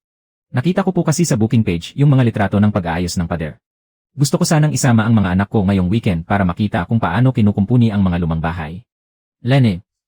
Sus, sino ba namang hindi makakabisado ng ganyang script? Hindi mababayaran ng tawag sa telepono ang interes. Nagsasayang pa rin ng pera ang proyekto hanggang ngayon. Mag-verify ng isang tawag. Malayo pa tayo sa parteng hasyan ng pera, di ba? Malayo. Kaya walang hasyan ng pera ngayon. Ay verify lang ang entry. Hindi makapangahas na ipakita ang general ledger. Huwag ipakita ang general ledger na hindi pa na-verify. Unang item, verify ang 5 kliyente. Numero ng telepono, oras ng pagdating at bilang ng kasama. Dapat magtugma ang tatlong yan para masabing valid ang intensyon. Sige, tanungin na natin ngayon. Kailan niyo po planong pumunta? Sabado ng hapon po. 2 matanda. 1 bata. Ayos lang po ba sa inyo na trial stay lang ito? Hindi po namin maipapangako ang kumpletong serbisyong pangnegosyo. Tinatanggap ko po. Gusto ko lang talagang makita yung proseso ng pag-ayos. Hindi ito mabibilang na tao. Bilang lang ito bilang valid na intensyon. Gagastos ba siya ng pera? 720.10 yuan. Kung hindi mo na sisingilin ang accommodation, 10 yuan na lang. 720.10 yuan. Pwede akong mag-order ng hapunan sa halagang 23.10 yuan. Pwede akong mag-order ng hapunan. Gusto rin ng anak ko na sumubok ng mga handicraft. Walang bayad sa matutuluyan. May bayad ang pagkain at handicraft. Kung pamilya silang 3, lokal na putahe ang pwedeng ihanda para sa hapunan. Hindi kailangang bongga ang handaan. Intensyon sa pagkain, hapunan para sa 3 tao. Kailangang hintayin ang kumpirmasyon ng shop. Ang intensyon ay hindi pera. Para kanino ba yang sinusulat ninyong resibo? Para sa sarili ko lang. Kaya ko bang asikasuhin kapag dumating na ang mga tao? Hindi kasama ang pagkain sa general ledger. Ngayon, ilista lang muna ang entry. Bukas na verify at settle pagdating nila sa shop. Hapunan para sa 3. Kahit papaano, hindi ito gawa-gawa lang. Sabi niyo po kanina, gustong mag-handicraft ng anak niyo. Ano po ba ang partikular na gusto niyang makita? Pwede po bang isama ang bata para makita ang pag-aayos ng mga tisa? Hindi naman kailangang umakyat sa bubong. Hindi rin hahawak ng mga gamit. Gusto lang malaman kung paano kinukumpuni ang lumang bahay. Hindi sa bubong, sa mesa lang ituturo. Sa mga sirang tisa na lang mag-practice. Aba, pwede rin palang maging isang experience ang pag-aayos ng lumang bahay. Mga prosesong nakikita ng mata. Saka lang may mga taong magkakagustong manatili rito. Tala sa system ng tumawag. Tugma ang oras ng pagdating. Ang menu at bilang ng tao. Hintayin munang dumating bago mag-issue ng resibo. Karanasan sa workshop. Hintayin ang pirma pagdating nila. Hindi ito bibilangan ng kita kapag hindi dumating. Kaya wala ka pa ring pera ngayon. Opo. Wala pang hatyan ng kita ngayon. Mayroon lamang 3 kategorya para sa pag-clear ng account. Pero ang 3 ito, kayang suriin ng mga tao, tiket at reserbasyon. Ano ito? Tingnan ninyo, may 3 siyang naghihintay ng kumpirmasyon. Bibigyan ko kayo ng isa na papasok agad ang pera. Mas mataas kaysa sa dati. Pumirma ngayon, isasama agad sa listahan ng babayaran ngayon. Mas mabilis ito kaysa sa pagpapatuloy ng bisita, paghahanda ng hapunan, at pag-aayos ng mga tisa. Tingnan ninyong mabuti, ang sa inyo ay naghihintay pa ng kumpirmasyon. Sa panig ko naman, pipirma ngayon. Papasok agad sa listahan ng babayaran ngayon. Ang 3 papel na yan kapag pinagsama, wala pa sa kalingkingan ng halagang ito. Maaari niyong tingnan. At dapat niyong makitang mabuti. Inhinyero Lin, huwag kang matakot na tingnan nila ang pera. Hindi sa hindi naiintindihan ng mga taga-nayon ang hinaharap. Kundi kailangan muna nilang maitawid ang araw na ito. Magpaparehistro muna ako ng intensyon. Hindi naman ito formal na pirmahan, di ba? Napagkasunduan natin ngayon na tingnan muna ang libro ng kwenta. Makakapaghintay ang mga kwenta. Pero ang mga multa at utang ay hindi maghihintay. Walang pilitan. Sa mga gustong makakuha agad ng pera, magparehistro ng inyong intensyon. Maaaring magparehistro ng intensyon. Pero huwag ninyong ituring na natanggap na pera ang pangako sa papel. At huwag mo ring ituring na ulat ng kita ang listahan ng mga papasok. Tingnan mo ang halagang ito. Pinaghihintay mo si Mang Zhu sa libro ng kwenta. Ilang araw pa ba ang kayang itagal ng pamilya niya? Yan. Natatakot ako na baka madamay mo na naman ang mga tao. Sa isang magandang pakinggang hinaharap. Kaya simula ngayong gabi. Hindi muna natin pag-uusapan ang kikitain sa hinaharap. Itatalaga lang natin ang daloy ng pera mula sa trial operation. Nasaan ang daloy ng pera? Sa libro ng kwenta, hindi bibilangin ang perang hindi pa natatanggap. May 3 bagong katanungan. 2 ang nagtatanong tungkol sa trial stay sa katapusan ng linggo. At 1 naman tungkol sa karanasan sa pag-aayos ng tisa. Heto na naman. May tuturing ba itong paglago? May tuturing itong paglago ng demand. Pero hindi pa ito kita. Narinig ba ninyo? Kahit lumago, wala pa ring pera. Naghihintay ng check-out, naghihintay ng pagdating, naghihintay ng bayad. Ilista ng hiwalay ang bawat hakbang. Simula ngayong gabi. Ang 3 kolum lang na ito ang kikilalanin natin. Magparehistro ngayon. Papasok agad sa listahan ng mga babayaran ngayon. Mas mabilis ito kaysa sa paghihintay nyo sa trial operation niya. Ang mapasama sa listahan ng babayaran ay hindi nangangahulugang makukuha na ang pera ngayon. Kahit paano ay may schedule ng pagbabayad. Ano naman ang mayroon ka? Isang tambak ng mga naghihintay na maklear. Inhinyero Lin, hindi naman sa hindi ako naniniwala sa'yo. Kailangan ko lang talaga ng pera ngayon. Hindi naman sa pinipili ng pamilya ko ang pagpapahalaga sa nakaraan. Kundi kung paano namin maitatawid ang katapusan ng buwang ito. Alam ko po, kaya nga dapat simulan nating ilista ang hawak na pera sa libro ng kwenta ngayong gabi. At hindi ang mga kwento lang. Ano ba ang dapat ilista sa libro ng kwenta? Ilista bilang kita ang perang natanggap na. At ilista naman bilang gastos ang mga nagamit na. Ang mga hindi pa na-clear ay hindi isasama sa kabuuang halaga. Ikinukumpara mo ang kakarampot na perang iyan sa malaking kabayaran ko. Hindi natin ikinukumpara ang halaga, kundi ang katotohanan at ang haba ng panahon. At kung ano ang matitira pagkalipas ng 20 taon. 3 pasukan. Lahat ay papasok sa isang account para sa trial operation. Ang tinitignan lang ay ang pumasok na pera. Hindi nakikinig sa kung sino ang mas malakas sumigaw. Pumasok na talaga ang pera sa account. Iisang numero ng cellphone. Iisang tao ang nag-book. Deposit para sa workshop experience. I-verify na lang pagdating sa site. Hindi malaki. Pero totoong pera ito. Ang 179 ay hindi makakasapat para sa 28 pamilya. Ang buong makalumang kalye ang tunay na negosyo. Nakasulat dito kung magkano ang kikitain. Sabay-sabay na gigibain at itatayo. Sabay-sabay na paghahanap ng mga investor. Sabay-sabay na pagbubukas ng kalye. Makikita na ang resulta sa loob ng 3 buwan. Kung ganoon, pagtabihin natin ang 2 listahan ng kita. Ang isang lumang bahay ay umaasa sa mga trial stay. Ang isang kalye ay umaasa sa dami ng turista. 30 araw para ihanda ang paggiba at pagtayo. 60 araw para sa sabay-sabay na pagbubukas ng kalye. Makukuha ng mga taga na yon ang kanilang kompensasyon. Pagkatapos niyan, pwede pa silang magtrabaho sa mga tindahan. May sweldo pa. Meron. Kailangan ng tao sa paglilinis, reception, at mga store ng pagkain.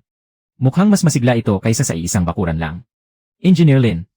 Ang listahan mo ay parang maliit na agos lang ng tubig. Pero itong table ko ay ang buong ilog. Huwag muna nating tingnan ang disenyo. Tingnan natin ang gastos. Malaki ang gastos pero malaki rin ang kita. Pagbaklas, paghakot at paggawa ng makalumang facade, 154,000. Pagbaklas at paghakot para sa makalumang facade. Paglalagay ng mga bagong karatula at sahig. Kapag pinagsama ang 4 na yan, nagastos na ang pera bago pa man magbukas ang kalye. Ang perang ito ay hindi hiwalay sa kompensasyon. Ito ay para sa kabuuan ng proyekto.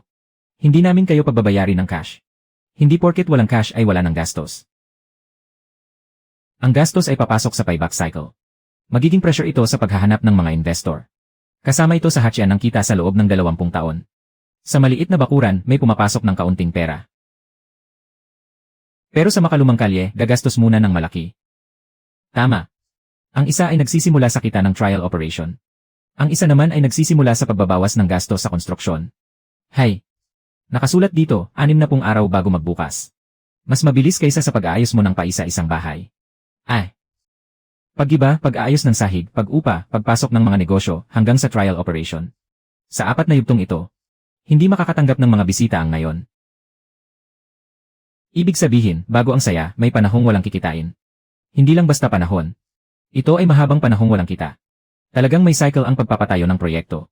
Cycle. Kaya dapat may pumapasok na pera sa cycle na yan. Pero walang pumapasok. Walang pumasok na pera. Ang bilis ng panahong walang kita. Mukha lang itong mabilis. Hindi makakapaghintay ang pamilya ko sa panahong walang kita. Mas madaling ibenta kapag sabay-sabay. Dumating na ang mga turista. Hindi para tumingin sa mga sirang pader at lumang tisa. Ang mga taong ito ay hindi pumunta rito para sa peking makalumang facade. Pumunta sila para sa tunay na proseso ng restorasyon. Ang ilang nagtatanong, ay hindi kumakatawan sa buong merkado. Kaya hindi mo pwedeng ituring iyan na kabuuan ng merkado. Pero hindi mo rin pwedeng baliwalain ang mga investor na interesado sa tunay na restorasyon. At ilista ito bilang zero cost. Nakasulat dito, ang pagpasok ng mga bagong negosyo. May libreng upa, panahon para sa renovation, at subsidy para sa promotion. Pera rin ang lahat ng iyan. Ito ay para sa gastos sa ikalawang yugto ng bidding. Hindi ito nakalista sa talahanayan. Hindi ba't sinabi ninyong mas madali kung isahang bidding lang, Manager Fang? May kulang na naman po. Walang nakalagay na halaga para sa pagsasaayos ng drainage. Ang record ng unang 3 bahay ay kulang din ng pahina para sa lumang drainage. Wala ring budget dito para sa pagsasaayos ng drainage. Ito ay paunang pagtaya pa lamang po. Maaari namang idagdag ang drainage sa susunod. Gigibain ang buong kalye. Susunod na lang ang sa tubig. Ibig sabihin, ipinagpapaliban nyo lang ang pag-uulit ng trabaho sa hinaharap. Kukuha ka ng 79 pesos. Kumpara sa buong kalye. Kung hindi kukunin ang 79 kumpara sa buong kalye. Kinukuha ko ang cash flow na maaaring kitain. Kumpara sa modelong hindi pa tapos kalkulahin. Isang malaking babala ito. Manager Fang, kapag nakumpleto na ang talahanayang ito, ganyan pa rin kaya ang magiging halaga. Kailangang kalkulahin muli ang bentahe sa libro ng accounts. Mula 0 hanggang 250, kailangang kalkulahin muli ang bentahe sa accounts. Hindi ko sinasabing hindi pwedeng gawin ang makalumang kalyenyo ngayon. Hindi ko sinasabing hindi pwedeng gawin ang makalumang kalyenyo ngayon. Pero kulang ang kalkulasyon sa tubig sa talahanayang ito. Hindi na isama ang gasto sa pagtigil ng negosyo. Hindi rin na isama ang muling paghahanap ng mga mamumuhunan. Hindi nakalista ang budget para sa pagsasaayos ng drainage. Kailangang kumpletuhin ang pagtaya bago ikumpara ang mga plano. Kailangang makita ang pera bukas. Dapat ding isama ang mga halagang hindi pa naisusulat. Kung hindi ito pagkumpara ng mga plano. Kundi pagkumpara kung sino ang mas maraming nakaligtaan. Isang talahanayan para sa hatsyan ng kita. Isang bakanteng borador. Isang paalala tungkol sa panahon. Sino ang tinatakot mo? Tingnan muna natin ang pera ngayong araw. Ang problema sa tubig. Ang problema sa tubig, may ulan ngayong araw. Hindi na dapat magkamali sa kalkulasyon, ulan ngayon. Dagdagan natin ang pusta rito.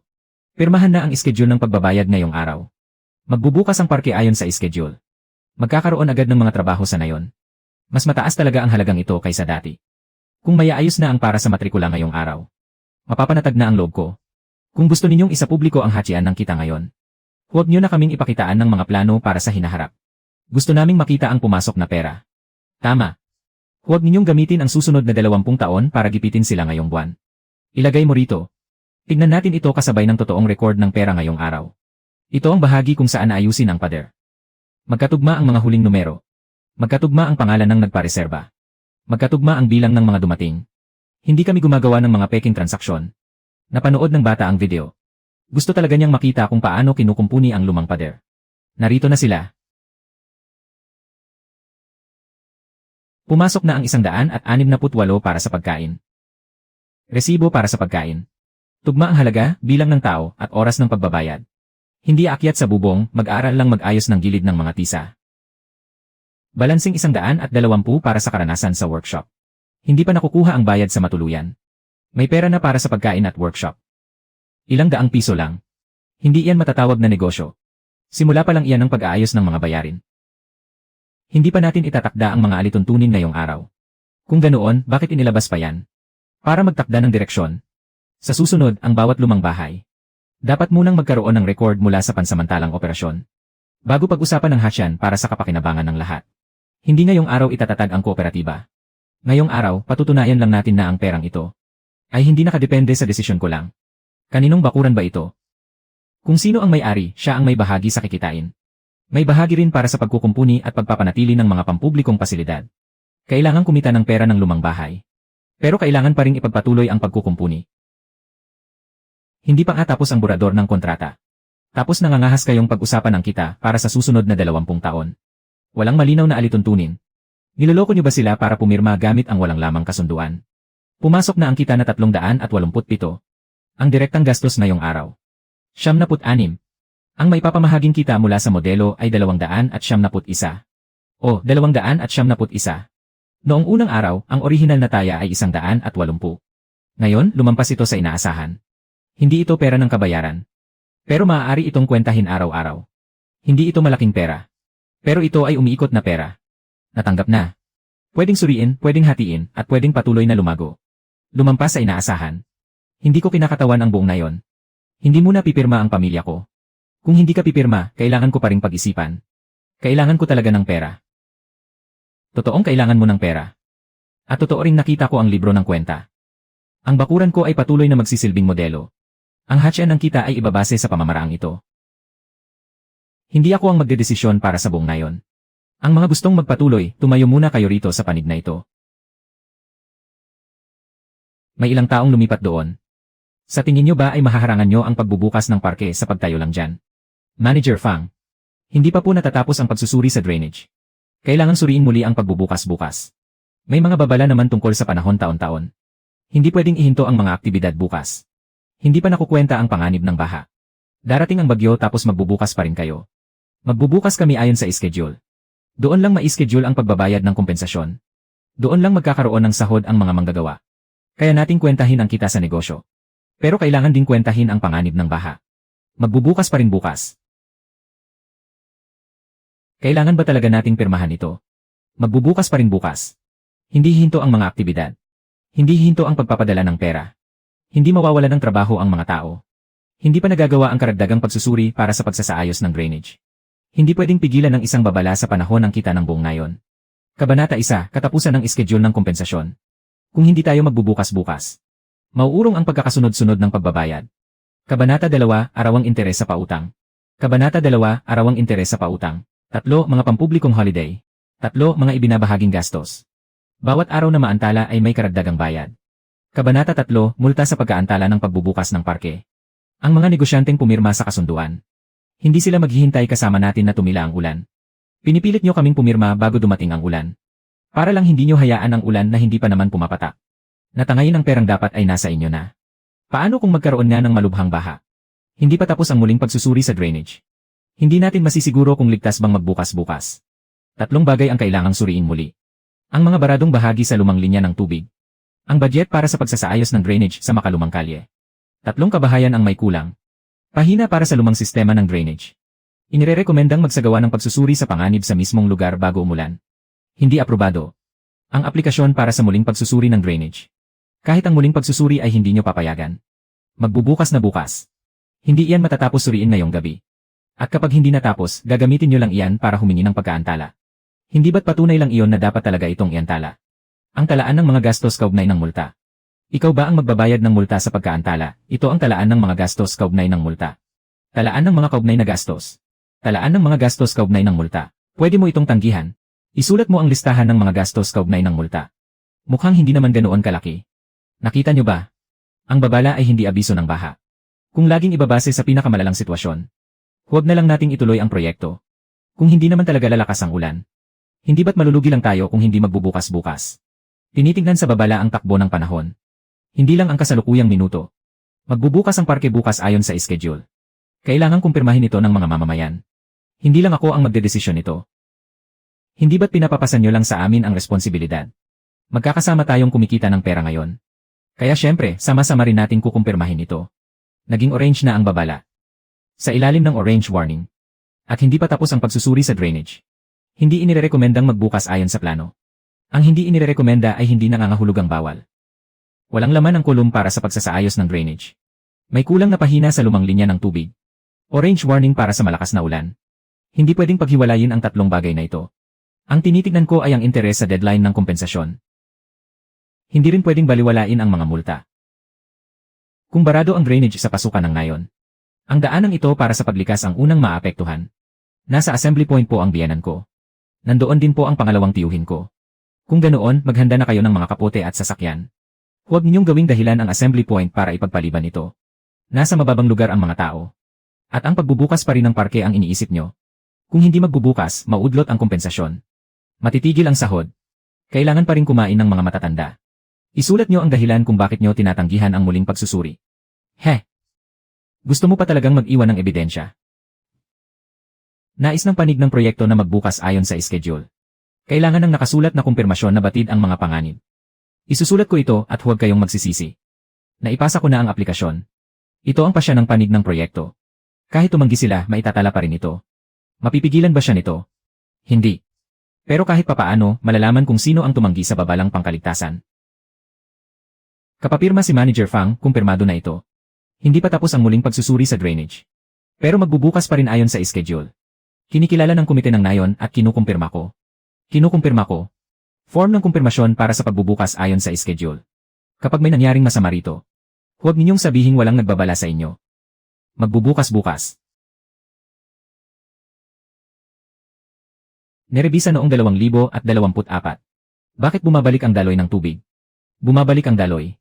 Ginalaw niyo ang pundasyon ng pader noong inayos niyo ang modelong bakuran. Kaya bumalik ang tubig. Bumabalik ang tubig mula sa pasukan ng nayon. Hindi mula sa modelong bakuran. Tingnan niyo, nilinis niya ang pundasyon ng pader. At binago ang kanal ng drainage. Ngayong bumabalik ang tubig. Sino pa ang dapat nating imbestigahan kundi siya? Enger, Lin, problema nga ba talaga sa modelong bakuran? Nasa assembly point pa rin po ang mga matatanda sa pamilya ko. Kaya mas kailangan nating malaman kung sino ang sumira sa daanan ng tubig. Para malaman ang may sala, tingnan muna natin ang linya ng tubig. Huwag sa larawan. Sa gitna ng maulong gabi. Paano mo iyon makikita? Sa pamamagitan ng survey map. Patungo ito sa lumang labasan ng tubig, ang lumang labasan. Ngayong bumabalik ang daloy rito. Ibig sabihin ay nabarahan ang labasan. O kaya naman ay may bara sa ibabang bahagi. Ikaw ang gumuhit ng mapa. Kaya syempre, masasabi mo kung saan ang may bara. Kaya hindi lang tayo dapat tumingin sa plano. Tingnan din natin ang aktwal na sukat ng level ng tubig. Dito ang lokasyon ng lumang labasan ng tubig. Hindi ba ito ang bahagi ng makalumang kalye na minamadaling matapos? Ang puntong barado. Nakatapat mismo sa minamadaling bahagi ng makalumang kalye. Hindi kaya ng mga pansamantalang harang napigilan ang tubig. Huwag mong isisi ang malakas na ulan sa lugar ng konstruksyon. Hindi ako naghahanap ng masisisi. Itatala ko muna ang mga lokasyon. Selyado na ang mga record ng mga lokasyon sa site. Huwag mong kunin. Kapipirma lang nito. Ang pinirmahan ay para sa pagbubukas sa takdang panahon. Hindi ito pag-amin ng kasalanan sa pagbaha. Nakasulat sa aplikasyon. Ang budget para sa pagpapatuyo ng mga baradong bahagi ng lumang linya ng tubig. Muling pagsusuri bago ang ulan. Tinanggihan ng panig ng proyekto ang muling pagsusuri sa daluyan ng tubig kahapon. Kinumpirma pa rin ang pagbubukas sa takdang panahon. Nakatala na ito sa record. Alam mong hindi pa nasusuri pero pumirma ka pa rin. Ginawa ko ito para makuha ang bayad para sa buong nayon. Maaari mong sabihin ang iyong mga dahilan. Pero hindi mo pwedeng sabihin walang nagpaalala sa iyo. Sa loob ng 3 minuto, tumaas ng 4 na sentimetro ang tubig sa bungad ng nayon. Sa labas ng kanal ng modelong bakuran, hindi man lang tumaas ng 1 sentimetro. Kalat ang agos ng tubig dahil sa malakas na ulan. Wala pang napapatunayan ang bagay na yan. Ibig sabihin, ang paunahing pinagmumula ng baha ay wala sa modelong bakuran. Ang tubig ay nanggagaling at bumabalik mula sa bahaging minamadaling i-install. Kailangan pa itong suriin ng mabuti mamaya. Pero sa ngayon, maaari na nating alisin sa listahan na ang kanto ng modelong bakuran ang sanhi ng pangunahing pagbaha. Pinaghihinalaang ang sentro ng pagbaha ay nasa makalumang kalye. Malapit sa lumang labasan ng tubig sa bahaging minamadaling tapusin. Kailangan suriin agad kung may mga barado roon. Ang isinusulat ninyo ngayon ay makakaabala lang sa pagbubukas-bukas. Manager Fang, kanina lang ay sinabi niyong sira ang pagkagawa sa modelong bakuran. Ganyan pa rin ba ang sasabihin niyo ngayon? Hindi hupa ang baha sa pagtuturuan niyo ng sisi. Hindi dito ang tamang oras para magkwentahan ng pananagutan. Unahin muna nating kontrolin ang panganib. Pinapasok na ng tubig ang lugar ng tipunan. Nandoon po ang biyanan ko. Abot na sa pinto ang tubig. Pulos matatanda ang nasa loob. Unahin nating iligtas ang mga tao. Paunahin sa sasakyan ang mga mababagal kumilos. Bawat isa, umalalay sa isang matanda. Huwag na kayong bumalik para kumuha ng gamit. Nay, dito po kayo tumapak sa tabi ko. Huwag po kayong aapak sa kanal. Bilis, sakay na po sa sasakyan. Mag-attendance tayo base sa listahan. Markahan ang bawat isa na makakasakay na. Puno ng mga materyales at kable ng kuryente ang pangunahing pasukan. Huwag muna tayong dumaan dito para lumikas. Pero tumataas na ang tubig sa lugar ng tipunan. Umikot muna tayo sa likurang pinto. Huwag nating siksikin ang pangunahing pasukan. Mababa ang daan sa likod, hindi makakadaan ang mga matatanda. Kailangan nating panatilihin ang kaayusan dito. Huwag mong guluhin ang daan para sa paglikas. Hindi ang paglikas ang nagdudulot ng panganib. Ang pagpapatagal sa paglikas ang tunay na delikado. Ang sapatos ko, nasa ilalim pa ng kama. Hayaan mo na ang sapatos. Bubuhati na lang kita palabas. Nakasakay na ba si Zhang Lanlan? Nakasakay na po. Kaya ko namang maglakad mag-isa. Lola, makinig po kayo sa akin kahit ngayon lang. Tingnan niyo po, huminto na ang pagtaas ng tubig. Magkakagulo lang kung sabay-sabay tayong lalabas ngayon. Obserbahan muna natin ng kaunti. Mukhang hindi na nga tumataas ang tubig. Hindi ito humuhupa. Pansamantala lang itong pumantay matapos mabara. Palagi mo na lang iniisip ang pinakamasamang mangyayari. Kung paghahandaan natin ang pinakamalalang sitwasyon, doon lang tayo magkakaroon ng pagkakataong makamit ang pinakamabuti. Ilikas muna ang mga tao. Ang bahay, ang mga dokumento at ang pagbubukas. Umatras kayong lahat. Tumataas ng 3 sentimetro kada minuto. Hindi na pwedeng maghintay. Padaanin na ang pangalawang sasakyan. Huwag iparada sa may pasukan ng bakod. Ilipat muna ang mga materyales. Huli na ang mga materyales. Mauna ang mga matatanda. Kapag nabasa ang mga materyales na yon, masisira ang buong site bukas. Kung hindi makakalabas ang mga tao, wala nang bukas. Dito, magsama kayo ng 3 tao para suriin ang mga silid sa likod. Tingnan niyo sa tabi ng kama, sa lalagyan ng gamot at sa pinto ng banyo bago bumalik. Ako. Opo. Kayo po ang pinakapamilyar sa mga matatanda rito. Mang Zhu, sumama ka sa akin. Aling Zhao, bantayan mo ang pinto ng sasakyan. Maglista ng pangalan ang mga sasakay, huwag magkagulo. Ang unang sasakyan ay pupunta sa mataas na bahagi ng mababang paaralan ng ngayon. Ang pangalawang sasakyan naman ay para lang sa mga mababagal kumilos. Ulat ng paglikas sa site. Sundin ang rutang iminungkahi ni Linyan. May kulang pang 2. Umalis na ang sasakyan, huwag niyo na akong hintayin. Paano naman ang bahay? Basta ligtas ang mga tao. Saka na lang natin muling ayusin ang bahay. At para sa baha, kailangan nating maghanap ng labasan ng tubig. Ang lumang linya ng tubig ay bumabalik mula sa pasukan ng ngayon. Ang pinakamalapit na labasan ng tubig ay dapat na nasa bahaging ito. Nasa ilalim. Ang labasan ng tubig ay nasa ilalim ng sahig ng modelong bakuran. Huwag mong subukang galawin ang lugar na ito. Ito ang modelong bakuran na kabubuo mo pa lang. Nasa ilalim na po talaga nito ang labasan ng tubig. Tukoy ito base sa lumang linya ng tubig at sa tunog ng agos. Ang pinakamalapit na labasan ng tubig ay nasa ilalim mismo ng sahig ng bakuran. Linyan. Gusto mo ba talagang sirain gamit ang sarili mong mga kamay ang modelong bakuran na kabubuo mo pa lang? I-record niyong lahat ito ng malinaw. Siya ang nag-ayos ng bakurang ito. At ngayon, siya rin ang gustong sumira nito. Kahahati lang natin ng kita sa bakurang ito. Kapag sinira ito, paano pa tayo tatanggap ng mga bisita bukas? Hindi na pwede dahil sira na ang modelong bakuran. Mawawalan na rin ng saysay ang plano sa paghahati ng kita. Engineer Lin, kapag sinira ito, bilang pa ba ang pangalawang pilotong proyekto? Ituturing pa ba itong pilotong proyekto? Kailangan muna nating ilikas ng ligtas ang mga tao bago itanong iyan. 1 metro at 80 sentimetro mula sa kanlurang pader. 3 metro at 20 sentimetro mula sa harapang balkonahe. Hindi ang buong bakuran ang sisirain. 4 na slab ng bato lang ang tatanggalin. Gaano kalaki? 4 na slab ng bato. Sapat na para maabot ang labasan nang hindi nagagalaw ang mga poste at biga. Hindi magagalaw ang mga sulok ng pader. Dahil lang ba sinabi mong hindi magagalaw ay hindi na talaga magagalaw. Kapag nasira yan, sinong magbabayad? Pipirmahan ko ang ulat ng paggiba. Isusulat ko na ngayon ang lokasyon, sukat at dahilan. Hindi lang ito basta paggiba ng slab ng bato. Sinisira mo ang pag-asang kabibigay lang sa lahat. Pero kapag tumaas pa ang tubig, hindi na makakahintay ang mga matatanda. Wala na bang ibang labasan ng tubig? Barado ang bahaging minadaling itayo. Baha na sa pasukan ng ngayon. Mababa ang lugar sa labas ng tagpuan. Sa ngayon, narito ang pinakamabilis na daanan ng tubig. Kung sinong gumalaw nito ang mananagot sa pagkasira ng bakuran. Baicheng, pag-isipan mong mabuti. Kapag sinimulan niya ito, ang ninunong tahanan ng pamilya Lin ay gigibain ng sarili niyang mga kamay. Gibain. Ilikas muna ng ligtas ang mga tao. Dito, sa kulong ng saksi sa ulat ng paggiba. Pirmahan ninyo. Pipirmahan ko. Dahilan ng paggiba. Pagbaha dulot ng malakas na ulan. May panganib sa evacuation point ng mga matatanda. Hanapin ang drainage point ng lumang linya ng tubig. 4 na slab lang ang babasagin. Pagkabukas, tingnan muna ang direksyon ng tubig at huwag palawakin. Kung mas malinaw mong ipapaliwanag ngayon, lalong hindi mo matatakasan ang responsibilidad. Hindi ako tumatakbo. Lahat, lumikas sa ilalim ng beranda at sa mataas na lugar malapit sa sasakyan. Huwag kayong tumayo sa mababang lugar. Hindi lang mga slab ng bato ang binabasag mo ngayon, kundi ang lahat ng iyong lisensya at credential. Hindi ang mga slab ng batong ito ang pinatutunayan ko, kundi kung makakapagligtas ba ito ng buhay. Ah, may tunog ng tubig. Nasa ilalim na talaga. Tungkabin ang gilid, huwag ang gitna. Buksan muna ang labasan ng tubig. Ipagpatuloy ang pag-record. Sakop ng demolisyon, 4 na slab ng bato. Huwag palalawakin. Kapag ginalaw nyo pa yan, masisira na ang modelong bakuran. Patuloy pa ring tumataas ang tubig sa evacuation point. Saka na natin isipin kung masisira ito kapag ligtas na ang lahat.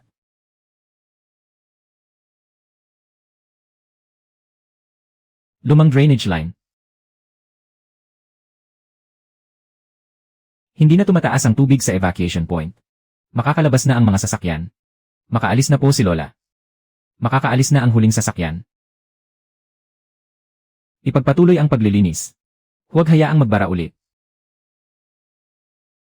Ako na.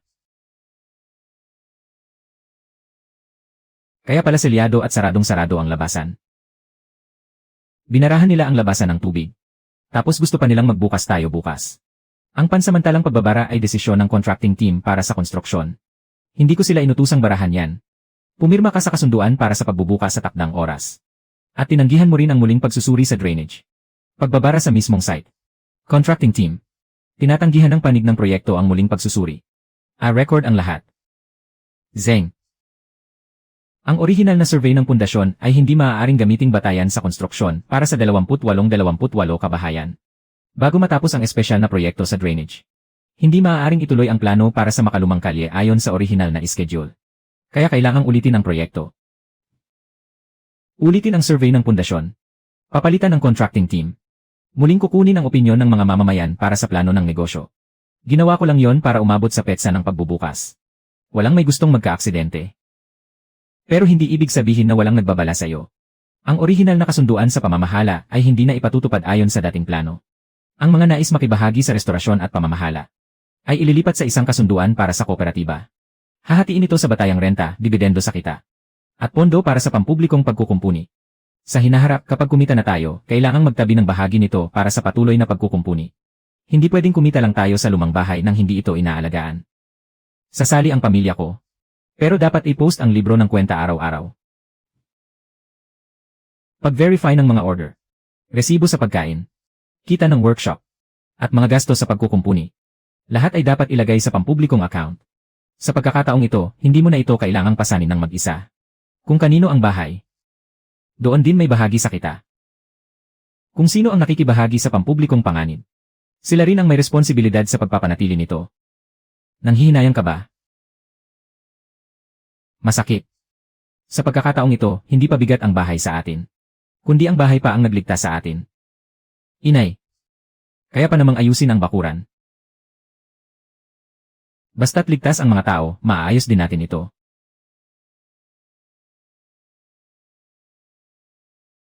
Ang pagprotekta sa lumang bahay ay hindi nangangahulugang ikukulong lang ito. Kapag may nakatira at may gustong magpatuloy sa pagkukumpuni, doon lamang ito tunay na mabubuhay.